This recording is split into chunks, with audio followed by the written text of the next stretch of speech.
Donc l'alphabet russe, ça peut paraître un peu compliqué, mais si on s'entraîne, si on lit, eh bien ça peut se prendre en un mois. Je vous conseille de prendre le russe si jamais vous avez envie d'apprendre la langue, mais si vous avez aussi envie d'en apprendre un peu plus sur la Russie et d'élargir votre culture, parce qu'en russe, on apprend la langue, mais on voit aussi un peu la géographie, l'histoire, on regarde des reportages, des dessins animés, on apprend beaucoup sur la Russie aussi. On fait aussi des échanges avec d'autres élèves qui sont russophones. On apprend aussi un peu de littérature. Donc voici par exemple les plus grands noms de la littérature russe. Donc on étudie leurs œuvres. Ça nous arrive de faire des exposés sur l'un d'entre eux pour voilà, avoir une culture assez riche, parce que la culture russe est très riche.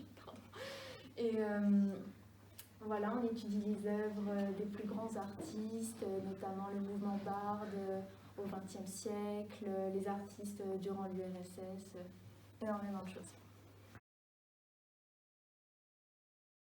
Tout d'abord, Alain Colas, c'est le seul lycée qui propose d'apprendre le russe.